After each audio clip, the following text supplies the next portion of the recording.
कभी कभी लाइफ में हमारे सामने ऐसी सिचुएशंस खड़ी हो जाती है जिनसे लड़ना मुश्किल होता चला जाता है। हालात हमारे कुछ ऐसे हो जाते हैं मानो सब कुछ खत्म हो गया हो, दूर दूर तक सिर्फ अंधेरा ही अंधेरा दिखाई देता है। कुछ समझ नहीं आता कि ऐसी सिचुएशंस में करें तो करें क्या, और कई बार तो ऐसी सिचुएशंस में क्विट करने का मन करता है।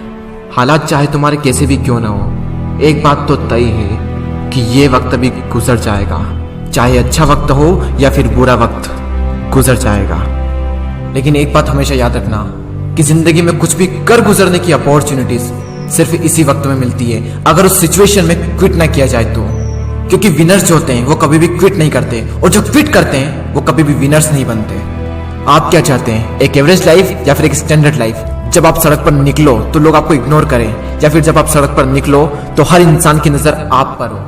क्या चाहते हैं आप, लोग आपसे ये कहें कि इंसान कुछ नहीं कर सकता, या फिर ये कहें कि ये बंदा कुछ ना कुछ करके दिखाएगा, ये बंदा कुछ चेंजेस लाके दिखाएगा? लेकिन कैसे करेगा? क्विट करके। मर जाना लेकिन क्विट मत करना, चाहे परिस्थिति कितनी भी विपरीत क्यों ना हो, कभी भी क्विट मत करना।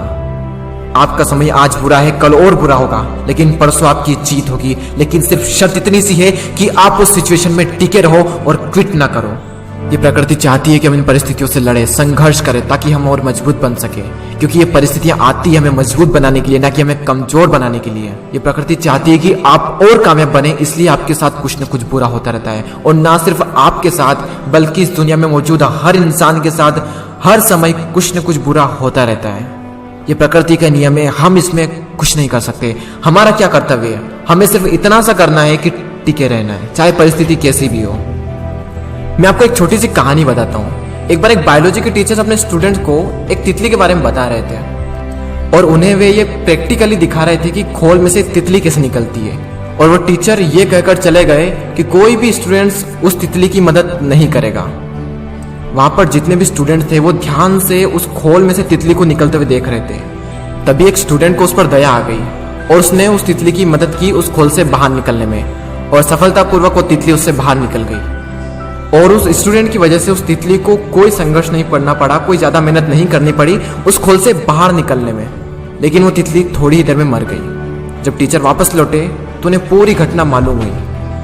तब उन्होंने अपने स्टूडेंट को बताया कि वो तितली जब संघर्ष करती है तो उससे उसके पंखों को मजबूती मिलती है। यही प्रकृति का नियम है। उस तितली की मदद करके उस स्टूडेंट ने उस तितली को संघर्ष करने का मौका नहीं दिया, और यही परिणाम हुआ कि वो तितली मर गई। संघर्ष ही जीवन है, संघर्ष ही आपको मजबूत बनाता है। इंग्लिश में कोट से नो पेन नो गेन। संघर्ष तो करना पड़ेगा चाहे कुछ भी हो जाए, और इसमें कोई बहाना नहीं, नो एक्सक्यूजेस। जो विनर्स होते हैं या तो किसी काम को करते ही नहीं, और अगर वो किसी काम को करते हैं तो उसमें कभी भी कोई भी बहाना नहीं बनाते।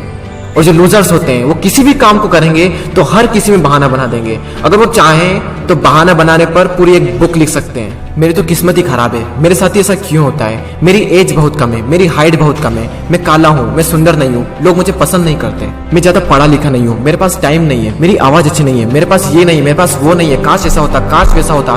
देखो जो जैसा है वो वैसा है। ना तो आज तक कुछ बदला है और ना ही कभी कुछ बदलने वाला है, तब तक जब तक कि आप अपने आप को नहीं बदल लेते। जब भी अंदर से ऐसी फीलिंग्स आए, जब भी बहाना बनाने का मन करे, अपने आप से जोर से चीख के चिल्ला के अपने आप से कहें नो एक्सक्यूजेस। कोई बहाना नहीं। जहां पर भी आप काम करते हैं, जहां पर भी आप पढ़ाई करते हैं, जो भी आपका वर्क प्लेस है, वहां पर कागज पर लिखकर चिपका दें नो एक्सक्यूजेस। कोई बहाना नहीं। मैंने भी अपने वर्क प्लेस पर ये लिख रखा है नो एक्सक्यूजेस, और आज से आप भी कसम खा लें कि कभी भी जिंदगी में बहाना नहीं बनाएंगे। आज आप लोग भी कमेंट में लिख कर जाएं नो एक्सक्यूजेस।